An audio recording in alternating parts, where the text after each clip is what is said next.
Welcome everyone. We are gathered today for our third session of our webinar series, Emerging Critiques of the South. And welcome everyone. I have gathered today. Okay, sorry for that. I will let Subhash introduce the webinar series, and then I introduce Professor Lomnitz with talking. Yeah, thank you. Good evening from India, but good morning, afternoon, wherever you are. Welcome to the webinar series, Emerging Critiques from the South, hosted by SEPHIS in collaboration with a couple of places across the world, one of them being my host university, which is Shiv Nadar University in Delhi. We came up with this idea. So this is today the third talk in the series, in the webinar series that we've been hosting since last year. The series is titled, as you know, Emerging Critiques from the South. The whole idea of this series came up with the idea of what does it mean for Southern scholars or scholars from scholars working with the idea of what becomes the division, academically speaking, between the North and the South, to share and come across at one platform as an encounter between the North and the South. This is not necessarily a critique of coloniality, but sort of to look at the intersections of, in fact, how power and knowledge has shaped academia to an extent. That is the larger sort of rationale of the seminar series.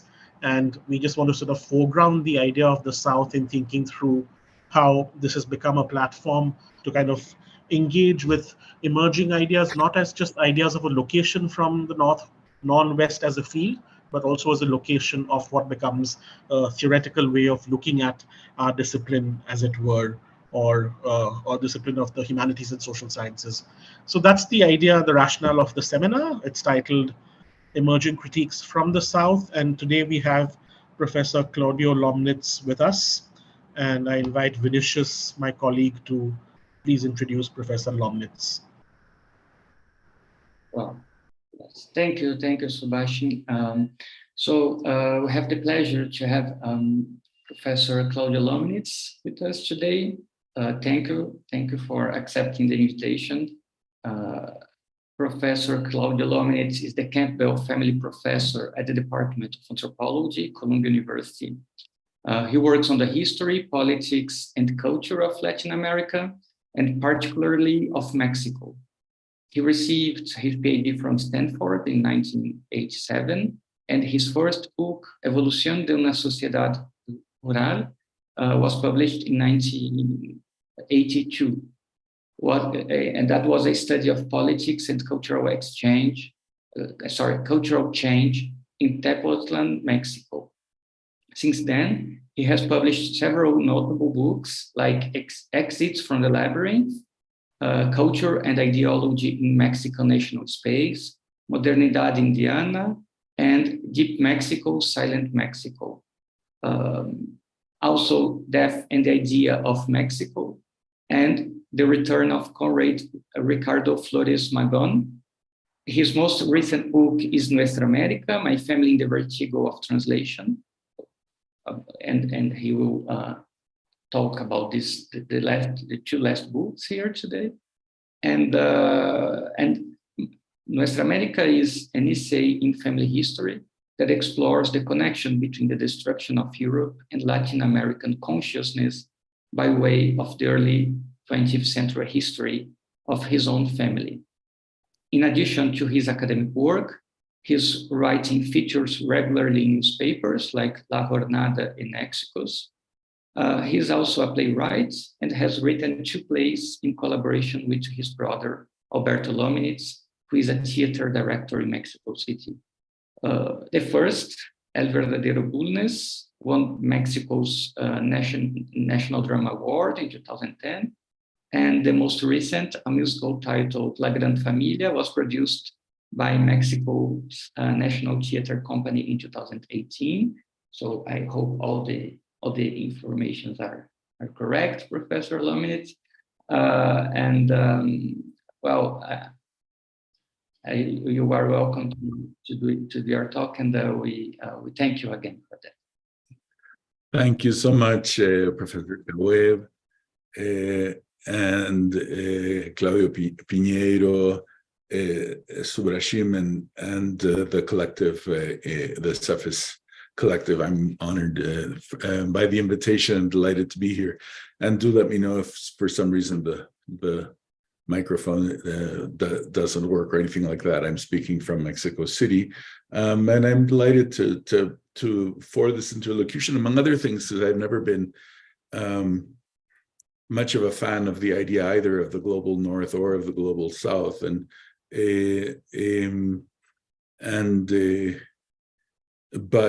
I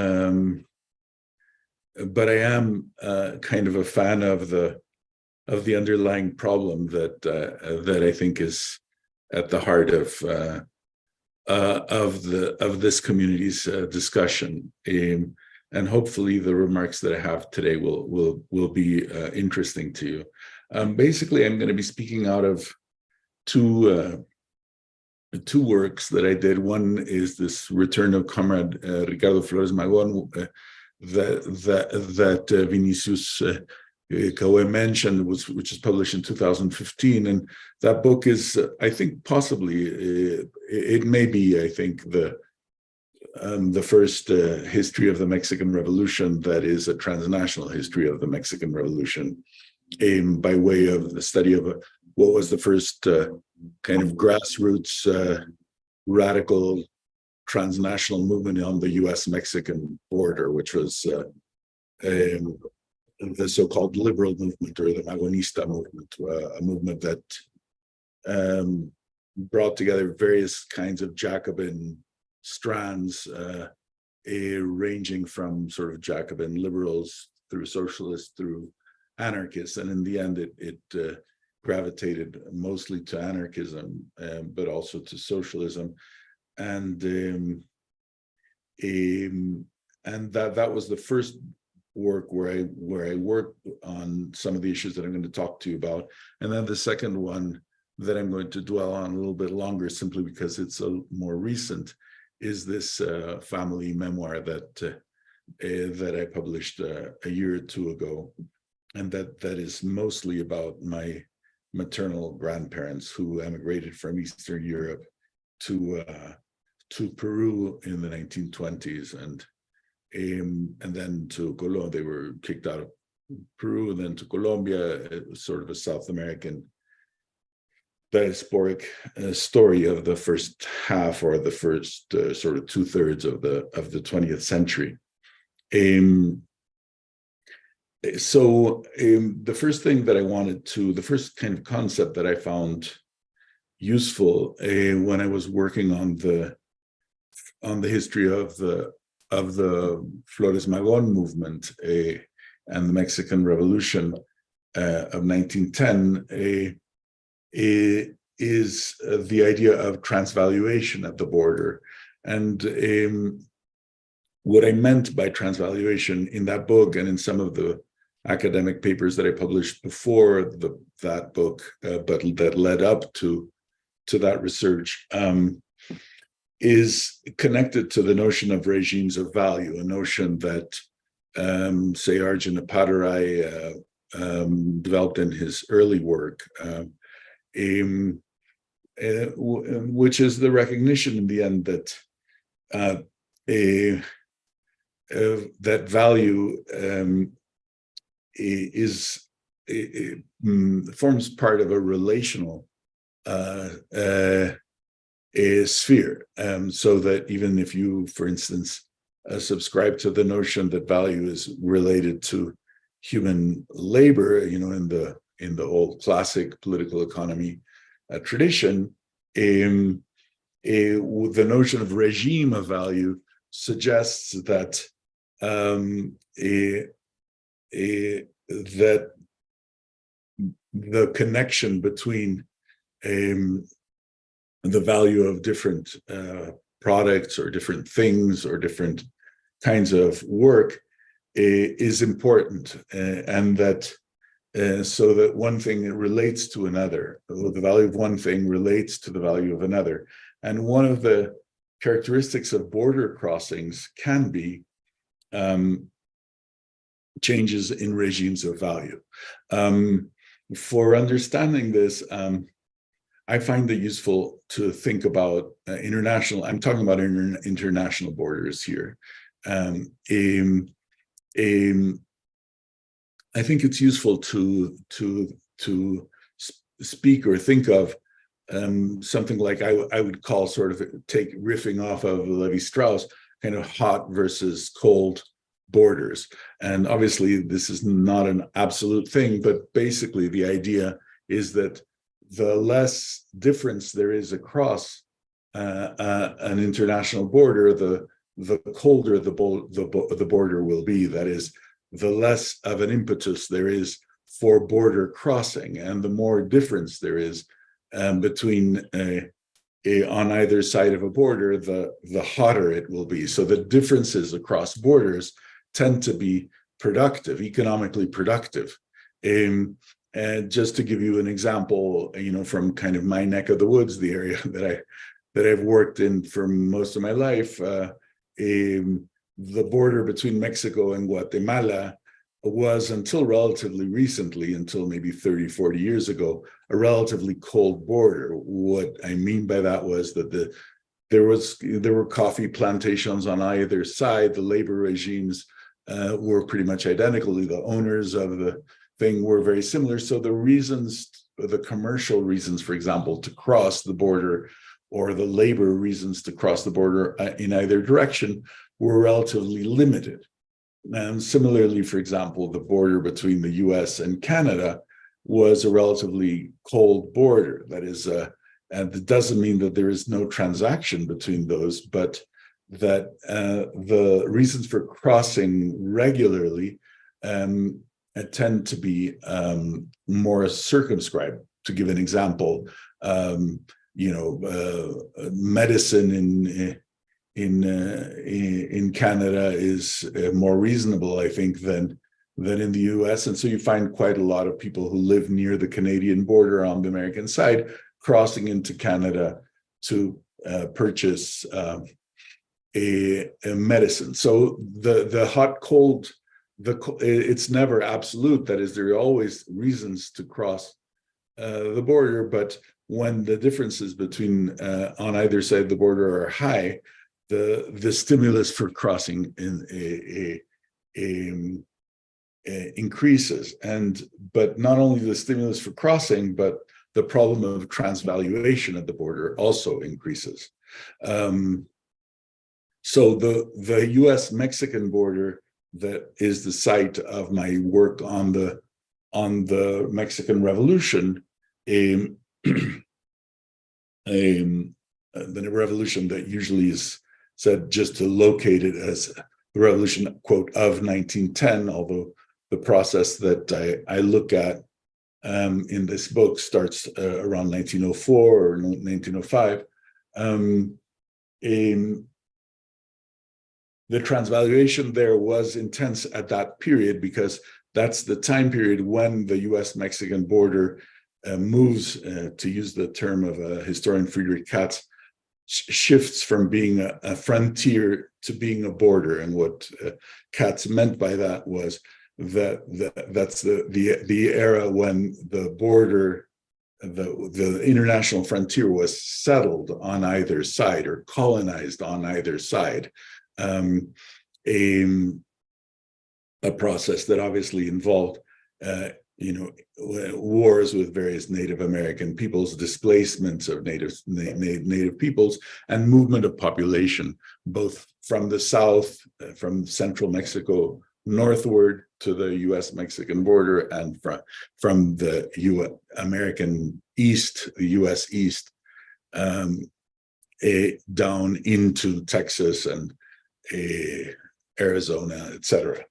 So this period of the late 19th century is a period of settlement, colonization of that US-Mexican frontier, and along with it, the rise of transnationalism, which didn't really exist very much before then in the connection between Mexico and the US.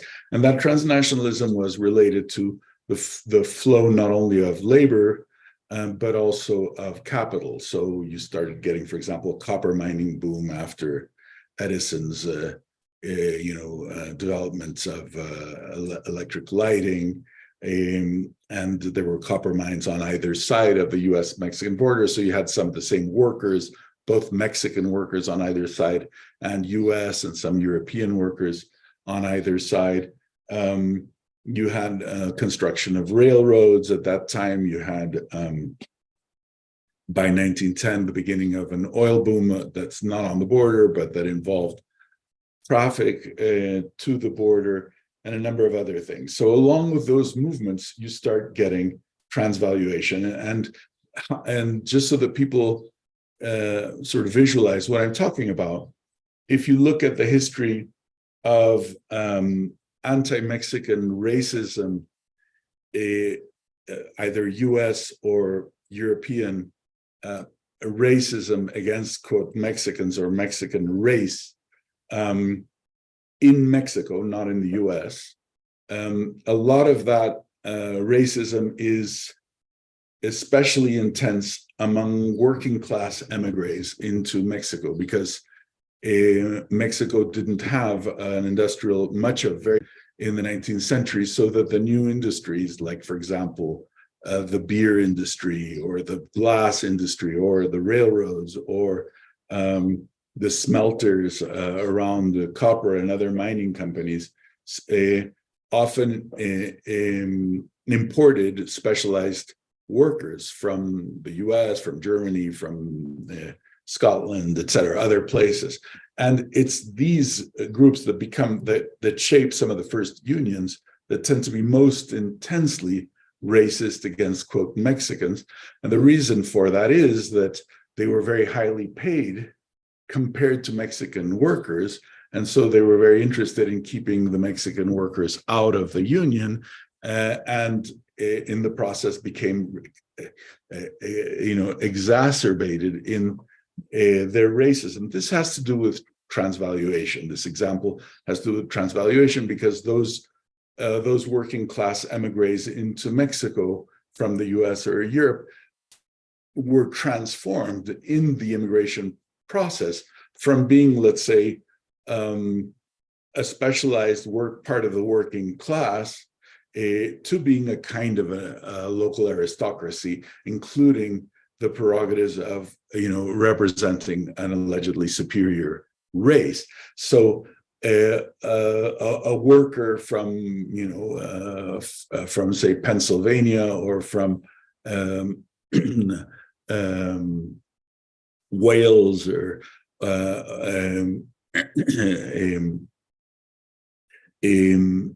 from Bohemia or something like that, would become in Mexico a member, practically almost a member of the upper classes, or at least of the let's say a bar above all of the popular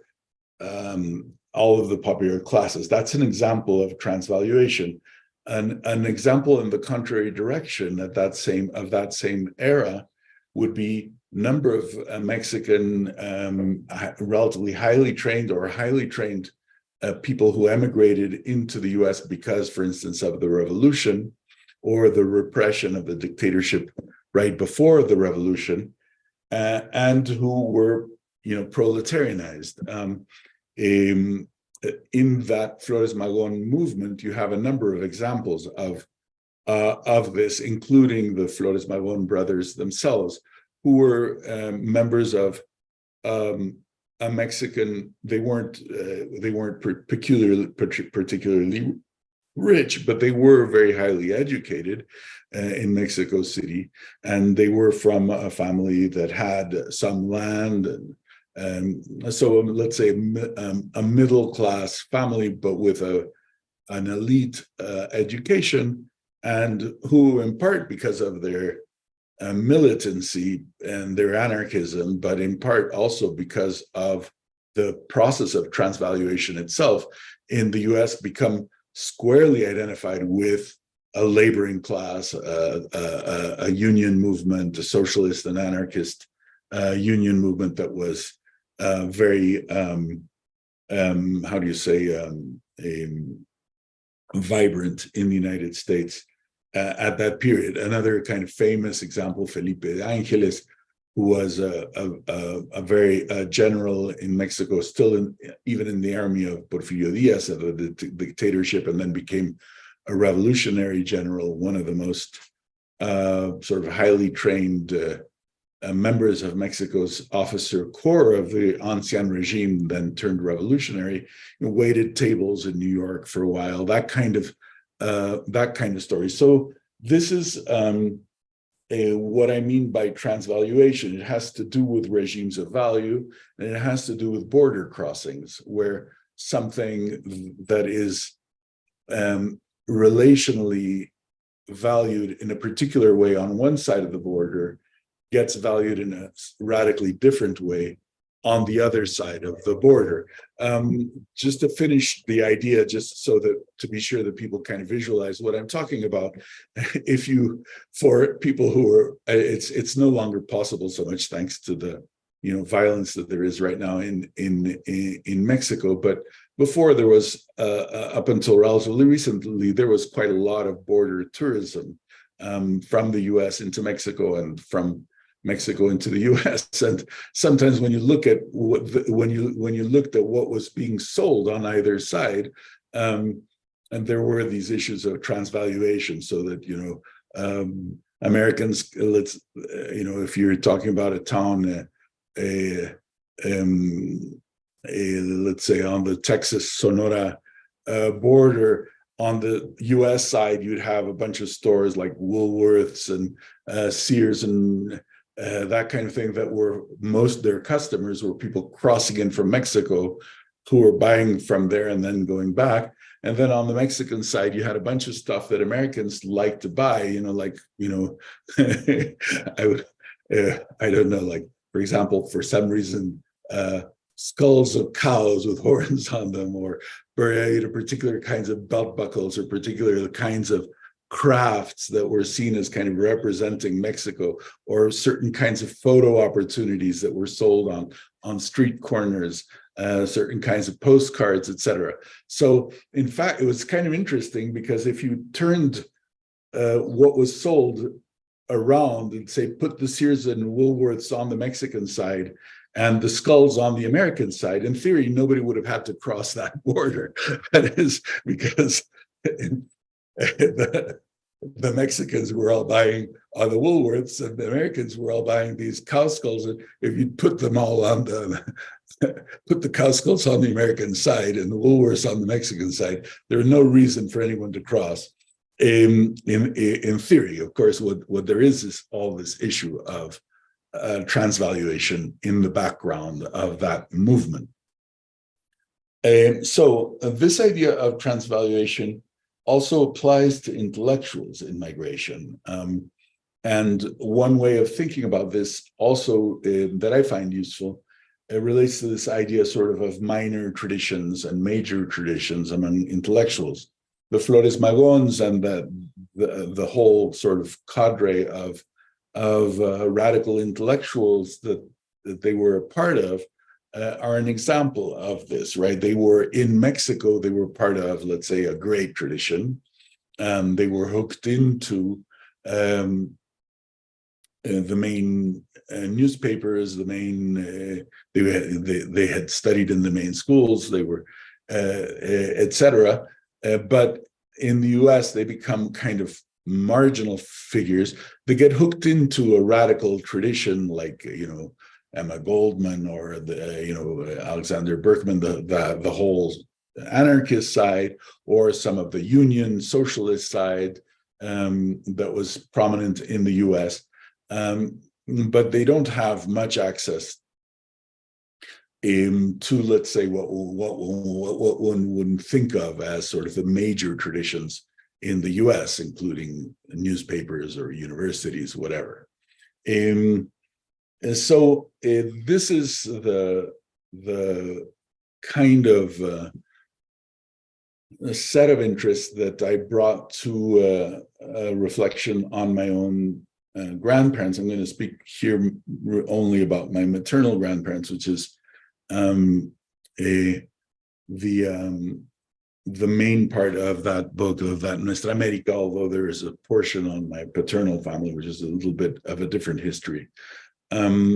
But in their case, my grandfather and my grandmother met in Lima in the 1920s, but they came from towns that weren't that far apart. And my grandfather was from a region that, when he was born, was known as Bessarabia. Today is mostly Moldova. The town that he was from is today in the Ukraine, but was then part of Bessarabia. And it's one of that portion of the world that changed countries. The region changed countries, several times in the first half of the 20th century. Because when my grandfather was born, 1904, the town that he was on the border between the Russian Empire and the Austro-Hungarian Empire. So he was born in the Russian Empire. But by the time he emigrated to Lima in the 1920s, early 1920s, that region had gone to Romania. Later, it then went to the Soviet Union, then back to Romania, then back to the Soviet Union, and then eventually became independent states, right? Moldova and the Ukraine. But when my grandfather was born, he came from a town that was a border town, very similar in my mind. I mean, I'm sure the town is totally different. I've never been there, but in my mind has some parallels with some of these Sonora, Arizona border sort of situation, because it was a town that was cut in half by an international border between the Russian and the Austro-Hungarian Empire, as I mentioned. And those two empires, that was a hot border.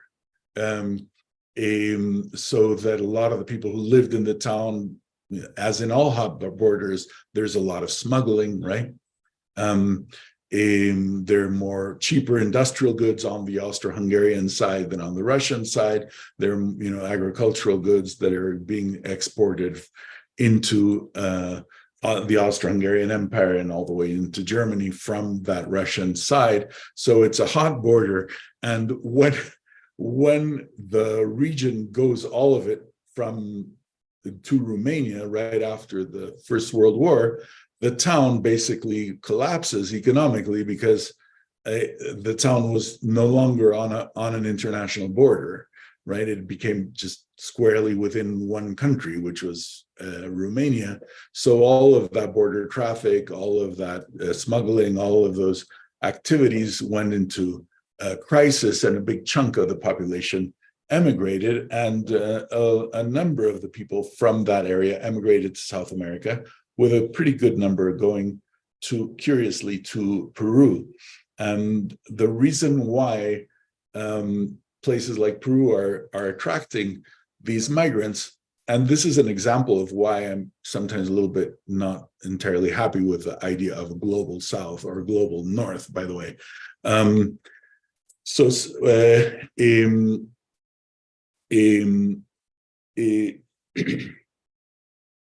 The reason why a place like Peru was giving visas to, in this case, they're Jews from Bessarabia, right, from Romania. These are some of the most backward regions in Europe, right? Romania, Ukraine. The reason why they're giving visas is that it has to do with, in the Peruvian case, excuse me for backtracking a little bit, history is important with this, to understand this. In the Peruvian case, after the abolition of Peru, as I'm sure you probably know, I mean, in terms of like geographically, just to be very crass, you have a coastal plain, which is very, very dry, but that has like oases, rivers that come down from the Andes into the Pacific Ocean, and that make it so that if there's water, that coastal plain is actually highly productive agriculturally. And then you have the Andes, and then on the other side of the Andes, you have an Amazonian, the foothills of the Andes that go down into the Amazon basin. And so on that coastal plain, you had traditionally plantations that used slave labor, that is African slaves. But after the abolition of slavery, maybe 20 years after independence, if I'm not wrong, somewhere around there, 1840s, they started, the plantation owners started importing laborers from China, right? So-called coolies, that is indentured servants, basically. And they had a big Chinese migration with also deplorable conditions, working conditions, very high levels of mortality, both on the ships going to Peru and in Peru itself. And therefore a big Chinese community, and also a sizable Japanese community as well. But so the racism in Peru was such that there was, at the end of the 19th century, beginning of the 20th century, when you have, concerns with eugenics and the quality of the population in each of these nations and how to, quote, improve the race of the various nations. In the Peruvian case, and they wanted to sort of foster some influx from Europe, both because of the indigenous presence in the Andes, which was 80% of the population in the 1920s. That was 80% of the population, or because of the Chinese and Black presences on the coast. So they were willing, let's say, to bring in even Europeans, even from, let's say, inferior races at that time, like Jews or immigrants from the Ottoman Empire. That is either who could be either Christians or Jews, usually not that many Muslims, but and those so-called Turks, that is from the Ottoman Empire, were very often not really Turks. That is, sometimes it referred to people from Syria, Lebanon, Palestinians, Jews, etc. So this is the immigration situation that my grandparents came to. My grandfather, as I mentioned, was from Bessarabia. My grandmother was from the Ukraine. The towns are not that far apart, but they do have a different political history because the Ukraine always stayed on the Russian side or on the Soviet side. It never became part of the Ukraine. It did become part during the Second World War of so-called Transnistria, that is with the Nazi and Romanian invasion of the Soviet Union after 1941. Briefly, a part of the Ukraine was annexed to Romania, including the town that my grandmother was from. But basically, the Ukraine stayed on the Russian or then on the Soviet side, whereas Bessarabia moved around more, swung around. Okay, so we have then these two young people who arrive in Lima, and they become part of the close circle of a very famous, in Latin America, extremely famous intellectual, not very well known outside of Latin America, José Carlos Mariátegui. And Mariátegui was a Peruvian journalist and writer of extraordinary intellectual, has sometimes been kind of compared to a kind of Gramsci-like figure, in part because he did emigrate. He was kicked out. I mean, he was exiled for a couple of years in Italy, so he was actually quite familiar with Italian intellectual currents, Croce and all of that. But in part, I think because there are a number of reasons why the simile has flourished. I don't want to get into it too much.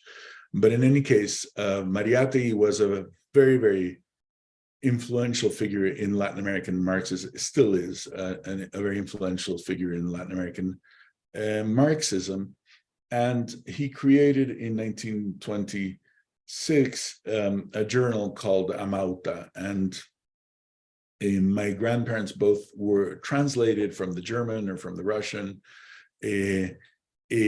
to Amauta, and they became extremely close friends of Mariátegui. Mariátegui died in 1930, and my grandfather especially was thrown in jail in 1929 in Peru, and then they were expelled from Peru in 1930, a few months after Mariátegui's death. So sorry for all these details, but they're unfortunately necessary. So what I want to say about and I'll dwell on a couple of issues to do with their situation in the 1920s and their connection to Mariátegui and his group in the 1920s in order to sort of return to these issues of transvaluation and end there, and we can open up for discussion or questions. The first is the question of, let's say, personal transformation for someone like my grandfather in his move from, quote, Romania, because he emigrated from Romania, although it had been Romania for 3 or 4 years when he emigrated, to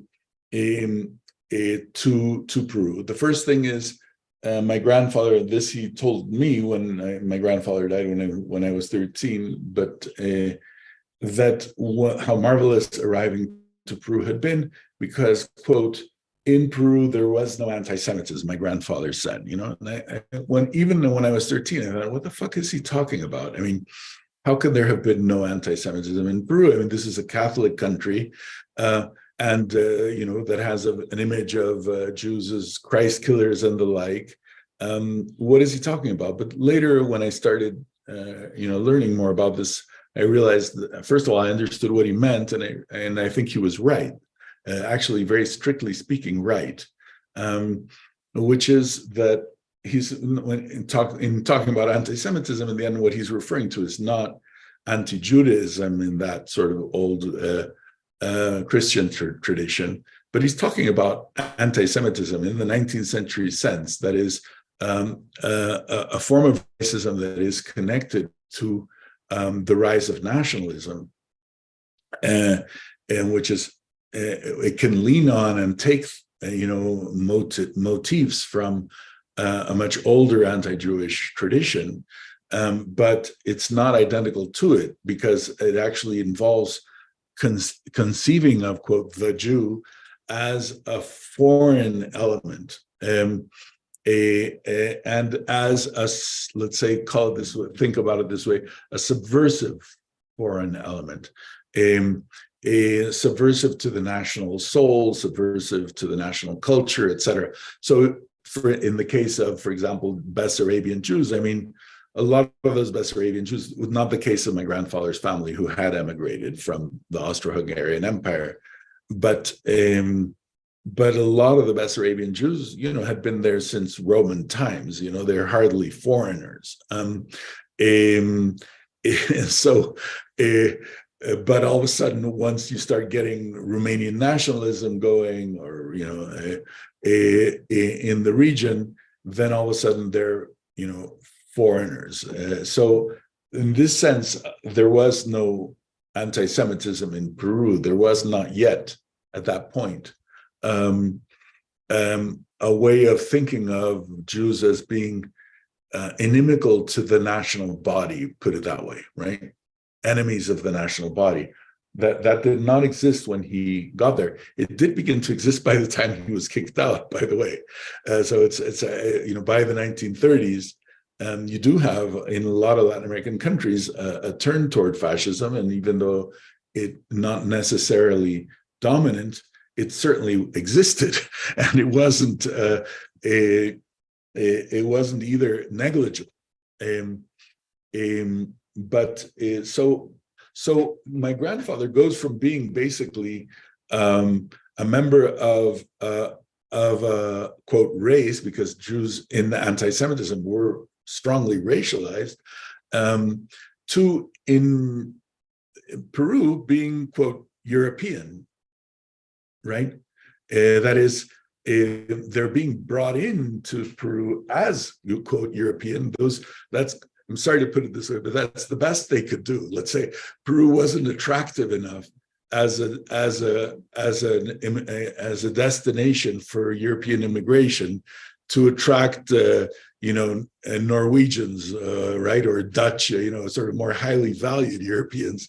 They had to sort of scrape the bottom of the barrel, and they were getting the Jews from Russia or from the Romania, et cetera, right, from the backward part of, and they were also getting Jews rather than the truly superior European races, according to the various hierarchies in eugenics that were still, even though the 20s is a little late for eugenics, it still was influential in terms of immigration policies, not just in Peru, but throughout South America and in Mexico as well. So even though these were sort of inferior Europeans, they were brought into Peru as Europeans, and so on the one hand, there's a change of status from being a member of an inferior race or a subversive race or an undesirable race to being a member of the sort of higher races locally in the local racial hierarchy. The second thing, so that's an interesting process of transvaluation. A second process of transvaluation that is very interesting is the relationship between the movement that Mariátegui, I think, was the most prominent thinker of, but he was by no means the only one. That was about Mariátegui had a newspaper column at a certain point that was called Peru. Then the title of the column was Peruvianizing Peru, Peruanizar el Perú. But what Mariátegui meant by Peruanizar el Perú was to indigenize it. But what he meant by, in other words, he said, well, look, Peru's, sort of thinking about itself as a country has, basically given its back to the Andes, has been a Lima-centered, coastal-centered, Creole-centered, Creole in the Spanish sense, criollo, meaning American-born Europeans.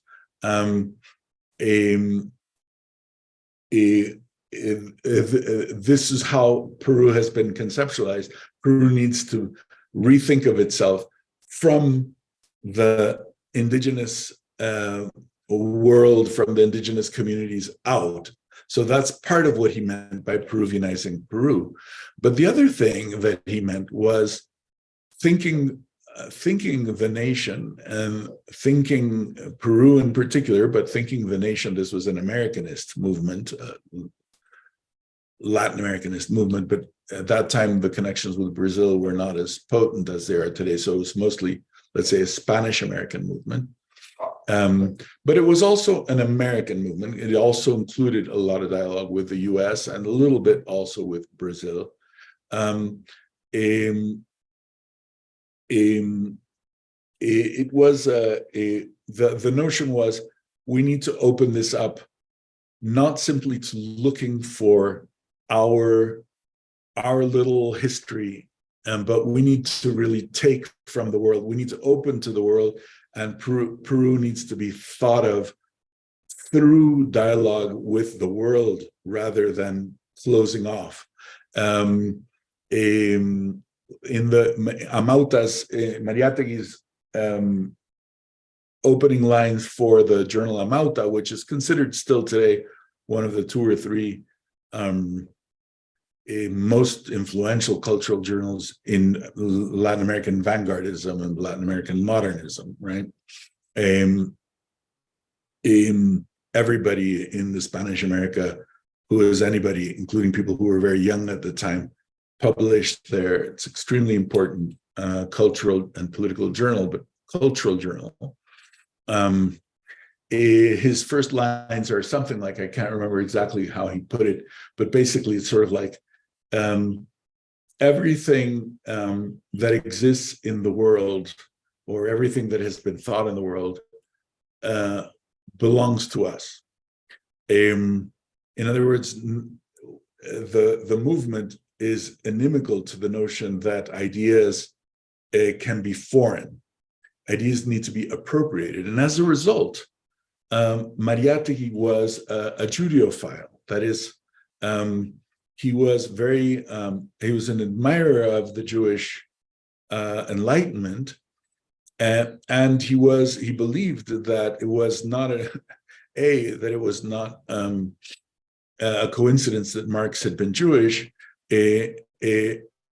or that he basically believed that the Jews had, because of the ways in which they had been marginalized in Europe, because they hadn't been allowed land ownership, so they tended to be urban rather than peasantry, and then B, because of their fraught relationship with nationality as nationalism in Europe developed, they had become people who appropriated culture of all signs, right? Linguistic. And my grandparents were good examples. My grandparents spoke 8 languages. And that was not so unusual in the area that they came from, because for reasons that I don't want to get into right now, unless people want to hear about them, but it's complicated to explain, but it actually not that unusual. So the Jewish, let's say, severing of the connection with the land, the opening to multilingualism, and in some ways one can think of it as a kind of, I think he saw the Jews as a, I don't think, I know, because he wrote up, my grandparents set up a little journal that was called Repertorio Hebreo, Hebrew Repertoire, in which Mariátegui wrote. It only put out 3 issues, because then my grandfather was thrown in jail and then they were kicked out of Peru. But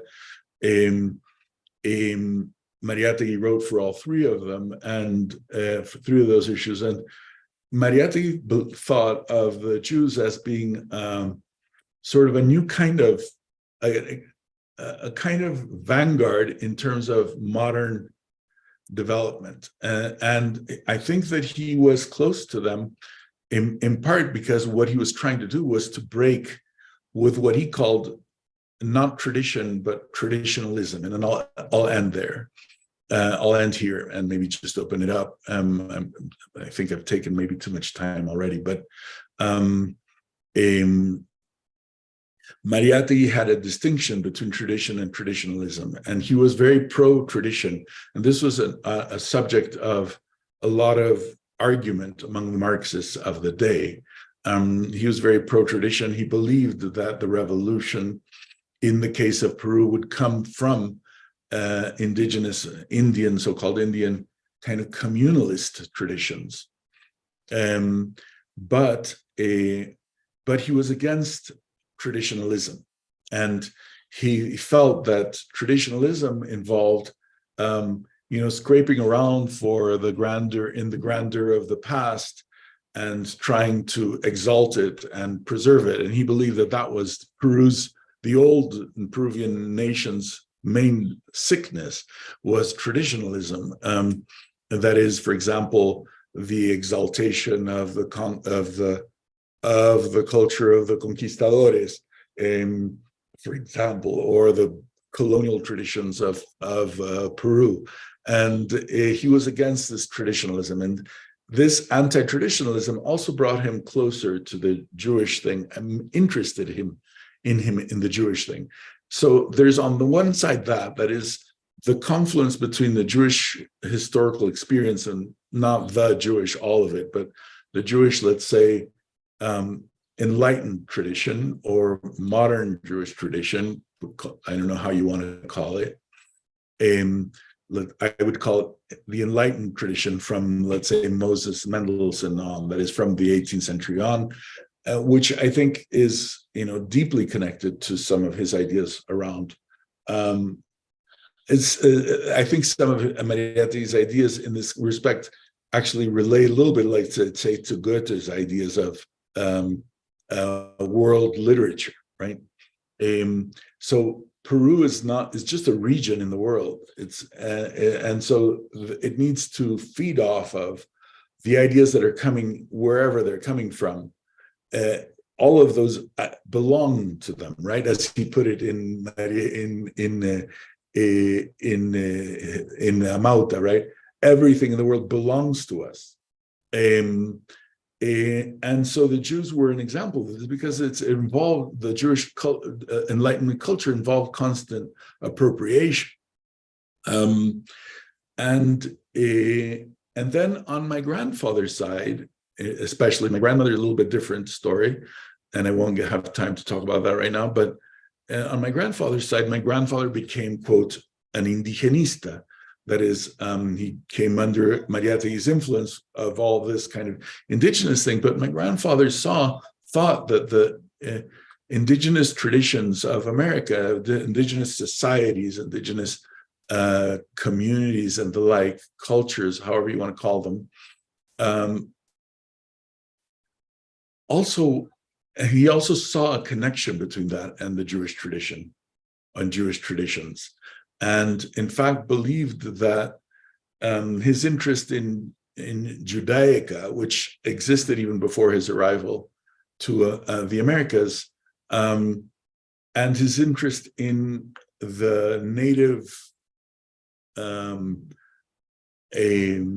historical process and culture of America were actually the same thing.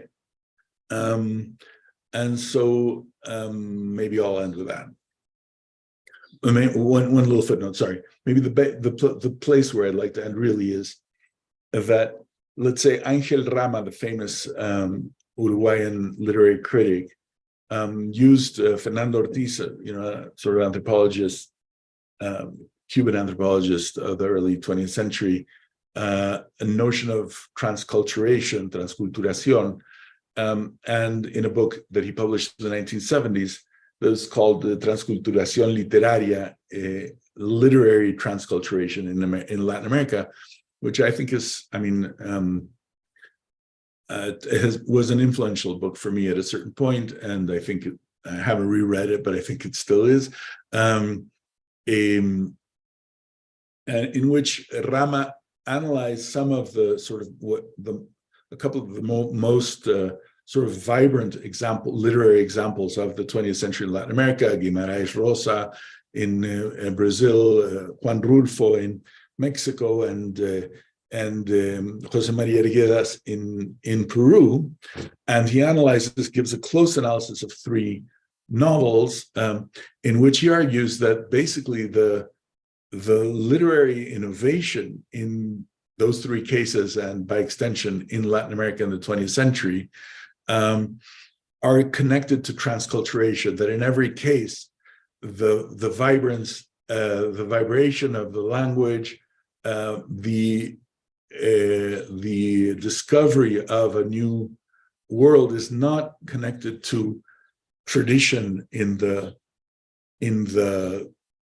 traditionalist sense, but rather to the fact that these are spaces that are actually where there's transculturation, where there's modernization together with what Mariátegui would have called tradition, and that this is what is really giving them vibrancy. So I would say that the dialectics between, let's say, minor and major intellectuals, that is, or minor and major traditions, not minor and major intellectuals, but minor and major traditions, which is in part, let's say, produced in the process of transvaluation in migration, in intellectuals migration, has to be figured when we think about that kind of transculturation that Ángel Rama was talking about. And perhaps when thinking about this, it might be productive to look at the sort of what I sort of nodded to as regimes of value, and how those are subverted in migratory processes or in transnational processes, that might be sometimes a little bit more to the point than a big category like something like Global South. And there.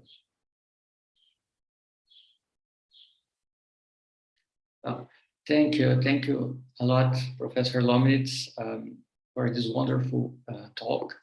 I think you offered us a lot to think about, very complex and rich connections between old former empires, new countries, transcontinental processes of migration, circulation of people and ideas, and of course the concept we were working with of transvaluation. I think it opens up many possibilities for us to connect different subjects and topics of research that we are involved with also, and of course our trajectories as well. I'm opening the discussion, and so I would like just to start with a very small question, very simple question, regarding the title of the book, which is Nuestra América, the book on your family, which is a reference to José Martí notion of Nuestra América. And the subtitle is My Family in the Vertigo of Translation. So you are talking about unsettling processes as well, this idea of vertigo, a vertigo of translation. So if you elaborate a little more on the more recent history of your family. You talked a lot about your grandfather, but of course we can think of your mother's work, which is very important, also Larissa Lomnitz. So growing up, how was that for you and for your family to deal with this family history and to build an intellectual trajectory between Mexico and the US? Was that a vertigo of translation for your family? And my second question is, can we talk of a transvaluation, a kind of transvaluation in your own work, in the way how you navigate between anarchists, Mexican anarchists, and your family memoirs? So how do you convert some methodological and theoretical capital, let's say, into this incursion throughout your family history? Was that there was some kind of transvaluation process in there as well? I mean, those are great questions, and I almost resent them a little bit because they're hard. So I don't know whether to thank you or not. They're difficult questions, but I do thank you for them. Joking aside. And first on Nuestra América, I think that, to my mind, not just Martí, but the generation, Martí's generation, let's say, of course, Martí died quite young, but let's say of the late 19th century, the beginning of the 20th century, pre-World War I, let's say, a generation, there was, let's say, a quote, what they call an American consciousness. This is Spanish in Ibero-America, but especially in Spanish America. I mean, I'd be curious to hear, a couple of, those of you who are Brazilians think a little bit about this, because I think that there's some differences there. But in the Spanish American world, especially after the War of 1898, but in the case of Martí, the Cuban independence movement, of course, preceded it, and so had been there, but after the War of 1898, you start getting the Spanish-American War, in other words, the war of the U.S. against Spain. You start getting a very strong anti-American, anti-U.S. Development in Latin America, right? Before then, you had a strong anti-U.S. in Mexico because you had a Mexican-American war in the 1840s, and you had a strong U.S. presence in Cuba, always from, and Nicaragua. But the U.S. didn't have that much influence in South America before the Spanish-American War. Really, the big empire, the most influential one after after independence was Great Britain, and so there wasn't, and there was very often a sense of sisterhood between the American republics that included the U.S. Originally, but after the Spanish-American War, there's a real rift there, and so you have the development of an anti-American feeling, and also a kind of a Latin American, to put it that way, Spanish-American, Latin American, Ibero-American consciousness. And the notion of Nuestra América in part is connected to this. That is, it's sometimes, I mean, this is easily forgotten in contemporary US identity politics, but sometimes the notion was that Nuestra América, that is Spanish America or Ibero-America, was sort of more true to the European culture than the US. That is, for example, figures like Rodó, right, the famous Uruguayan essayist, who is of Martí's generation, and who for whom, like, the U.S. in some way betrays the Hellenic tradition, the classic European tradition. And to some extent, you have that some in Martí as well. I'm not a big Martí scholar, but you can see it in some of his newspaper articles on the U.S. and on New York and all that. That is, the U.S. became a site of crass materialism, whereas Latin America was the spiritual era of Europe. When I arrived to the U.S. to teach 30 years ago, my first job was at NYU, and they asked me to teach something that they called Peoples and Cultures of Latin America. And it was listed as a non-Western culture requirement. And I just arrived from Mexico. My first day in class, I said, well, I don't see why Latin America is considered non-Western and the US is considered Western. There's nothing that would legitimate that kind of claim other than the hubris of who's the true Westerner. But certainly in that, so the Nuestra América tradition is, let's say, is an alternative view of it's a view of an alternative to the Anglo-American society and culture. And I think that's very valuable, actually, and there's a lot to say for that point of view. But what I don't care for that much is the lack of aperture to the meaning of, especially 20th century, but even very late 19th century, immigrations into so-called Latin America, and the role of those in thinking of these societies as societies. And so in that sense, the Nuestra América, my title is a little bit of a, it has, let's say, a tension with the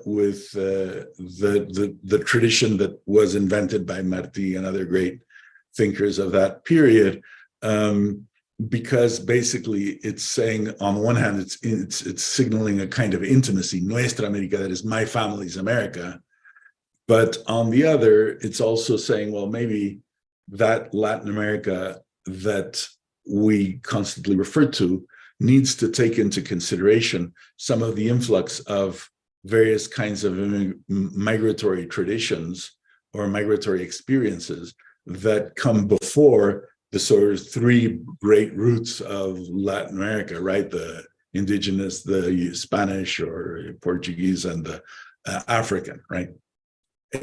So that's with regard to that. And then maybe I'll quickly, but this is quickly because it's such a big thing, transvaluation in my own work. I mean, that's my whole career is on that, right? Is sitting on that because I've been teaching in American US universities for more than 30 years on one hand, and on the other, I participate in the Mexican press. I publish in Spanish very often. The debates that I'm participating in are not that meaningful in the US. I find, I mean, some of the work that I've done, I don't think has that much interlocution in the US, and some of it does, but so it's a little bit complicated that way. But I do, on the other hand, I've stayed in the US, right? That is, I've kept my job in the US. I could have returned. I'm in Mexico right now. I could have returned to Mexico to teach. I taught in Mexico before going. So there was something productive about that transvaluation for me.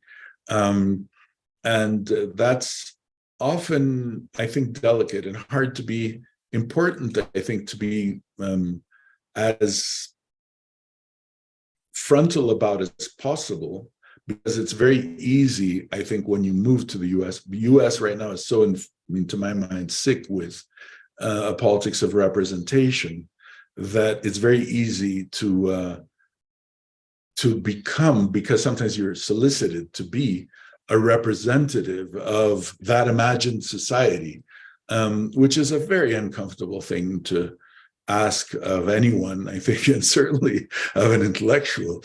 So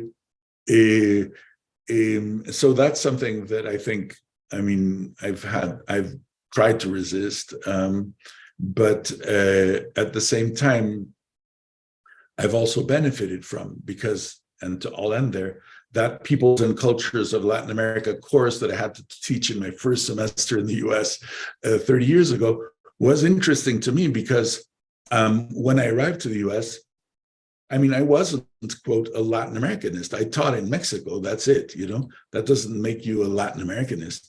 But when you move to the US, all of a sudden, you are that. And, I tried to explain to my colleagues, what you're calling Latin America, it's a big chunk of land, and I've never been, like to Paraguay, for example. I still haven't been, and I would love to go, but I haven't, and there are a number of places that I've never even, seen, and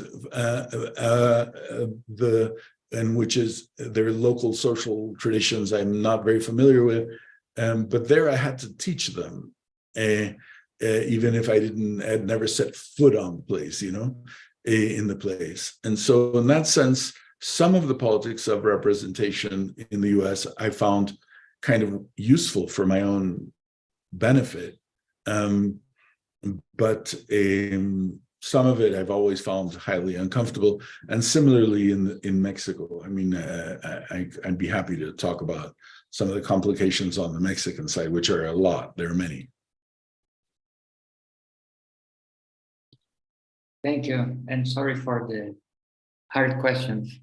No, thank you for them. Actually, I appreciate them. I didn't. And so, if we have 20 minutes more, so if we can collect 2 or 3 questions, if anyone else would like to, yeah, Subhakin. Yeah, can you hear me? Yes. Yes. Thank you, Professor Lomnitz, for the talk. So just want to respond to what it is making me think of listening to you. Thank you for bringing us into Latin America, a question and a site that one is maybe not so familiar with, but I can relate to the idea of what's going on with the question of what are borders in the contemporary world today. yeah, given sort of really hardline nation states, and also, of course, more parochial identities being formed. But I think there are two ways that I'm thinking of what the border is, and therefore I'd like to invite you to think about what kind of contemporary moments of transvaluation do we still see. One example I have is, I think, since Gilroy's The Black Atlantic, we have we have a new notion of what becomes Black culture beyond ethnicity or beyond nation, and that it is a marker of modernism itself, transcending what can become like ethnic bindings in a sense, right? Therefore, he says that it is not necessarily Black America or Black England, but the idea of the Black Atlantic, that's a cross culture, a culturation of sorts, right? And he traces it through, in fact, music and Caribbean, and of course also his critique of what he calls the dialectics of Hegel and all that, right? That's one thing that I'm thinking of. And the second thing I'm thinking of right now, from the context of India, is are what are called digital nomads, or the world of technology that is flattening the world out to an extent of, I know people who just during COVID and right after, when the world had opened up and the work from home was still at place, I know people went to Albania and Malta and a couple of places for three months, or Turkey, where one could officially go and live there to work online, right? So of course, transvaluation of one kind of migrant labor still exists. Of course, people want to escape conditions, and therefore there is inequivalence of value in terms of what their lives are here and what their lives may possibly be in the West. That migration, of course, still exists. But a lot of this migration is also being flattened out now through what becomes this IT software, and of course the AI world now also, right? With all the outsourcing that is happening, and therefore whom you have are not of course members of a nation state, being whichever citizen you are at, but it's sort of working out kind of a new tradition of being this workforce where location becomes incidental, right? So I'm wondering as to what kind of transvaluation is still on now, when we have post Black Atlantic, we have the other way of thinking about what the Black is as a marker of modernism, versus also this kind of a location of the technological world, where I wouldn't say borders have been merged. That's not true, actually. Sometimes I think it reiterates itself, but yet there is a possibility of a life beyond borders in a sense. So this is just something I was thinking by to you. So yeah, I would love to hear your thoughts on it. Well, it's even worse. What you just asked is even worse than Vinicius. Very hard. Should I go ahead? Claudio, did you want to say something before? Yes. So also to thank you very much, Claudio, for the talk. And I would like just to add something to what Sebastian just mentioned in terms of other layers of obliteration and like mobilities of ideas, thinkers, and say revolutionaries. Given that mostly nowadays, we revisit the history of our disciplines, especially in humanities, we are now uncovering histories of people that were very central to anthropology, sociology, and similar fields, but that had their histories and ideas obliterated or just incorporated into the Vulgata without mentioning their traditions. And of course, it's more visible for like, as you mentioned, like people that are the first layer of the academic or intellectual or scientific community, but less visible, but not because of less visible, not less politically engaging, and having an impact to society. So in that regard, there's an interesting connection between, say, for example, South Asia and Mexico, in terms of technologies of agriculture in early late 19th century, early 20th century. I'm thinking about this guy Pandurang Kankoye, who was very central to the development of corn and Mexico, and who eventually became a Mexican city at some point before returning to India at the end of his life to re-engage with life there. So this gentleman was not only connected to techniques of agriculture, but to a revolutionary movement in agriculture in Mexico. So politically speaking, it's very central to many aspects of what we are now talking here. Now, if we reposition the South within, and then that sort of connection, say more horizontal between places like India and Mexico, or for example, to that regard, the translation of Ernesto Che Guevara's revolutionary manual to Sri Lanka at some point also helped to develop connections between those regions. So it also brings another layer of silence, invisibility to the, say, major and minor networks or connections, but not less important for the history, the political history of, say, liberatory movements in our societies, in Southern societies. I wonder if you could add this into reflection, the beautiful reflection you made by adding how your family and families like your family were so central to the debate with bringing in Mariátegui on it, and the connections with some places in Europe. But how would it fit in this, with the other geography? Sorry to extend it so much. Yeah, no. It's this is so exciting. All this, everything that has been brought into the discussion is really exciting. And if you don't mind, I'll just react, even though I don't think I have answers, but I would like to react. The Paul Gilroy, Black Atlantic, to me, that's really important and fascinating, because on the one hand, you have the radicalism that comes from the history of slavery, which is a radicalism, I think. I mean, I don't know very much about this, but to me, it has like the power of a Hegelian thing, right? Of a master-slave dialectic, of a kind of emancipatory force that is in some way more complete than any other kind of class position that is imaginable. And to give you an example, a recent example of this, John Womack, a famous Harvard historian who in the 60s wrote the sort of classic book on Emiliano Zapata, which was in the Mexican Revolution.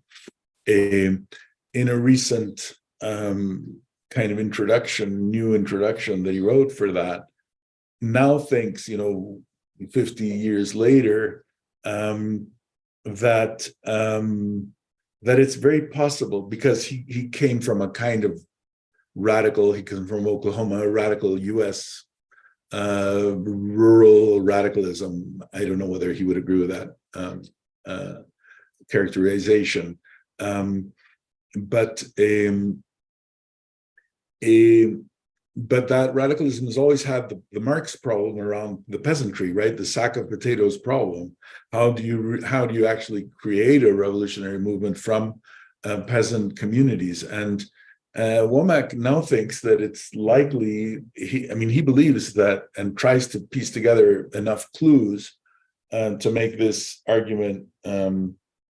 At least you need to take it seriously as a possibility. It's not yet confirmed, I don't think, but he believes, I think, that in the region that Zapata was and Zapatismo developed, in the state of Morelos and region south of Mexico City, the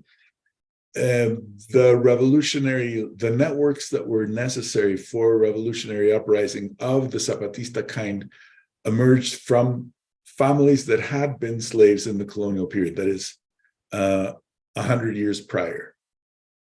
That there's a kind of a network of a form of existing that was different from the form of the, let's say, indigenous-based villagers, and that's actually the precondition for the Zapatista revolution 100 years later. I mean, it's a very interesting argument, but it's kind of this. I mean, I think that it has some relation to such a vast idea as something like the Black Atlantic, you know? And it's a vast idea because clearly, I mean, there's all kinds of situations where, like the Morelos situation, like the Zapata situation, where the influx of slaves was forgotten. But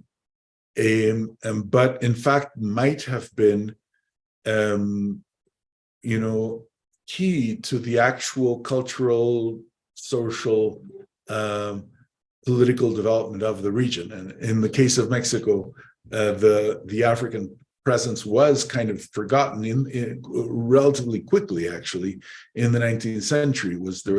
So the image of Mexican mestizaje became sort of Spanish and indigenous. And you still see that in, let's say, Diego Rivera mural, you know, et cetera. Basically the image, when in fact the size of the African population that was brought into New Spain is quite similar to the size of the European population. So there's no demographic basis for forgetting this. But there is let's say, the logic of nationalism as it developed in that republic, the Mexican Republic in the 19th century and in the early 20th century, pushed toward the forgetting of a slave past, and in particular of an African slave past that was always contrasting with the nature of, for example, sort of indigenous serfdom. And does have actually some contrasting features. Some of those contrasting features sometimes led the Africans to have an a position of exploitation vis-a-vis the indigenous communities. You know, very most often not, but sometimes you have that. You have a number of you know, famous Mexican independence heroes who were at that time criollos, that is thought of as Euro-Mexican, Euro-Americans, but who are phenotypically African-looking, right? And today are recognized as being sort of Afro-Mexicans, although it's anachronistic, but still is so that I think that there's a lot to say for something like Gilroy's move. I mean, even beyond the question of actual consciousness or self-consciousness, a collective consciousness. And that to me is interesting. And in that sense, I do find some interesting connections and useful connections to think about in relation to Jews, actually, because not because of the slavery issue, but because of the universalism issue. And how they come at it from actually very, very different positions. It's not at all the same thing, but they do help sort of think. It's interesting to think one with the other. On the issue of Claudio's thing on sort of South Asian Mexican connections, I also think that the South Asian diaspora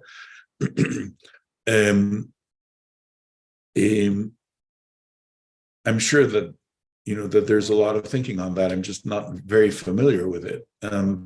But what I find fascinating about, one of the things that I find fascinating about Indian intellectuals and South Asian intellectual vibrancy that I first encountered in the US, in Chicago, the years I taught there, and then in Columbia, is in part that it has in part to do with the British Empire. That is, the reach of the British Empire is is a very peculiar, and it's very contrasting with the Spanish Empire or the Portuguese. Actually, may have more interesting points of contact with the Portuguese, but the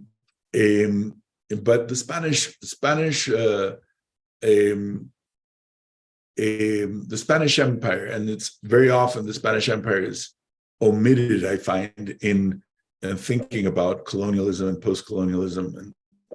But the Spanish Empire, to a large degree, operated, I would say, on a classic Roman model. That is, it really was, they were colonizing in the sense of, like the Romans. They were civilizing like the Romans, you know. In other words, it was a civilizing in the sense of urbanizing project.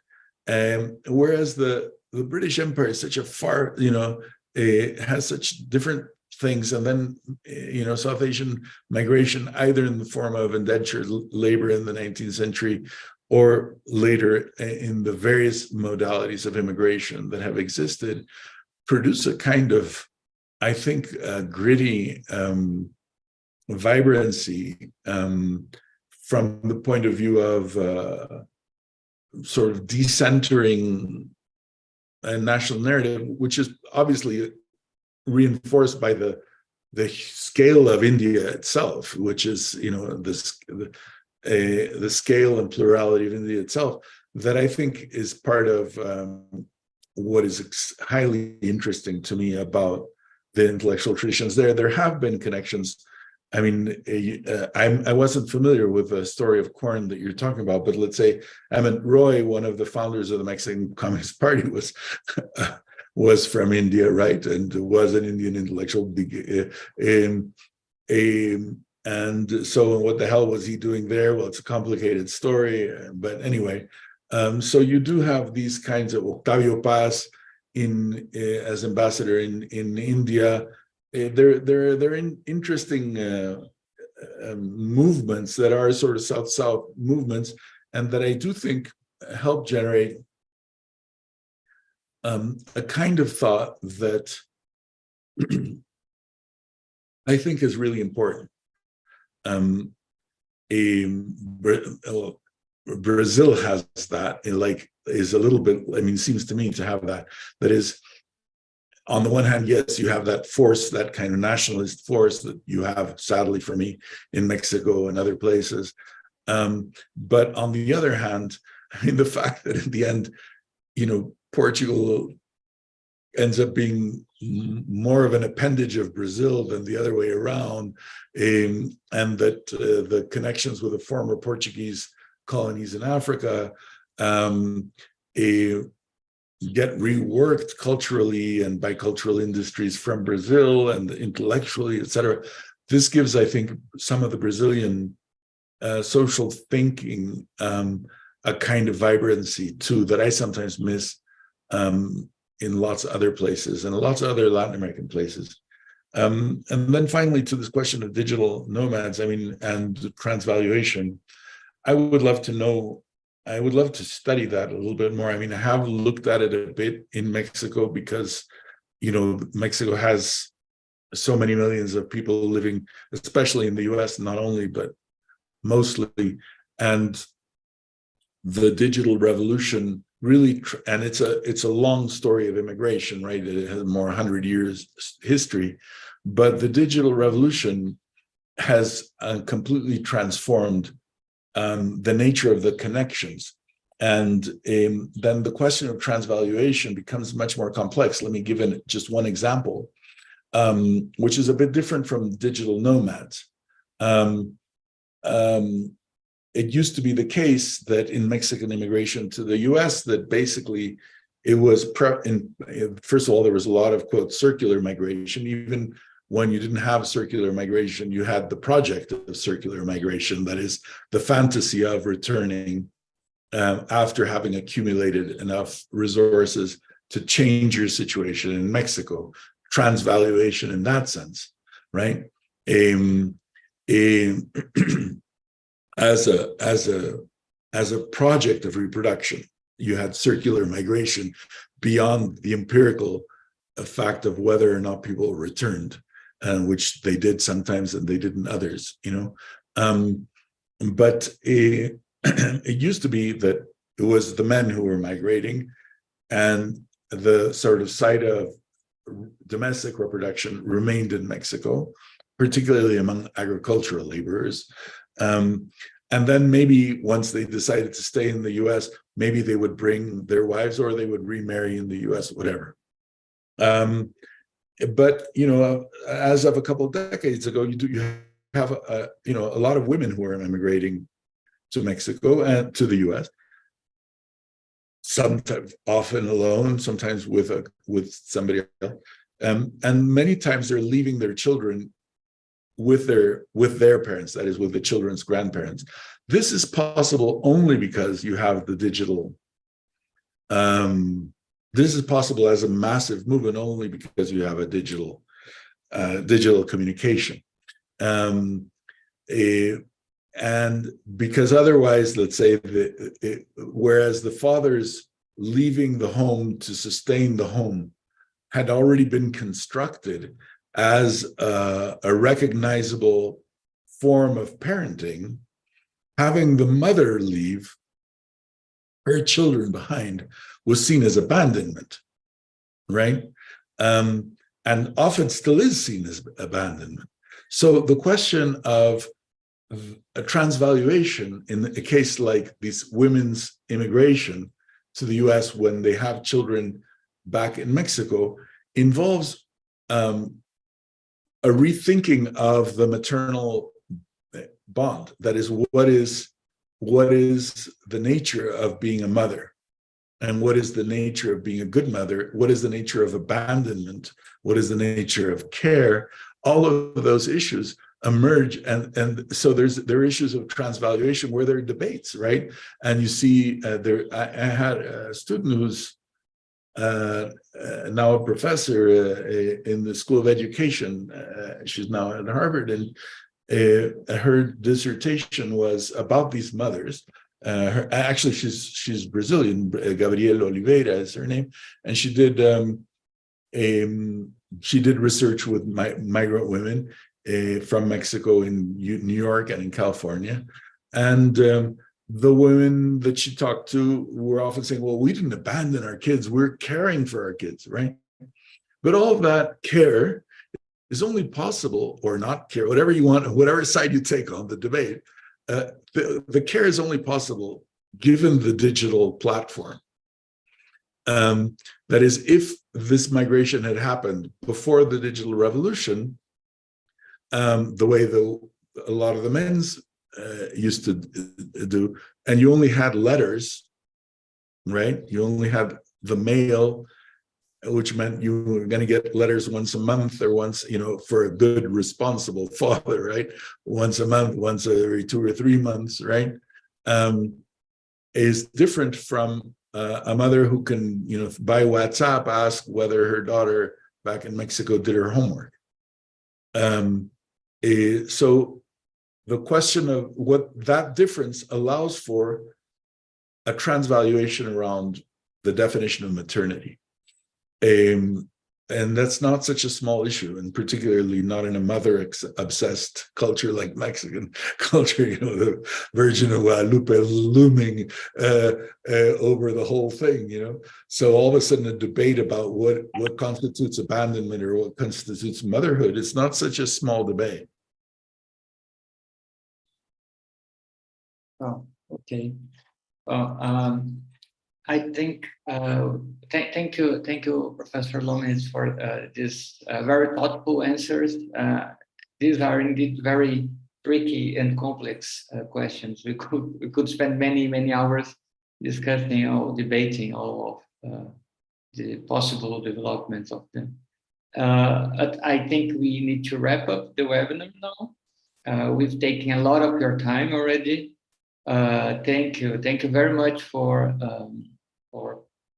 accepting again, joining us in this initiative. Thank you for the audience who was watching online on YouTube. It will be made available in a few in 1 hour probably. It will be on YouTube. And well, I hope our paths will cross again for future initiatives and dialogues. And so, yes, would like to say something to finish, Professor Lomnitz? Yes. No, I just wanted to thank you. Those were really interesting questions and remarks and comments, and we're very grateful. Thank you. Thank you. And well, we will see people who are following us on social media. We will have other webinar sessions in the future very soon. So we see you soon. Thank you. Thank everyone. Bye. Thank you. Well.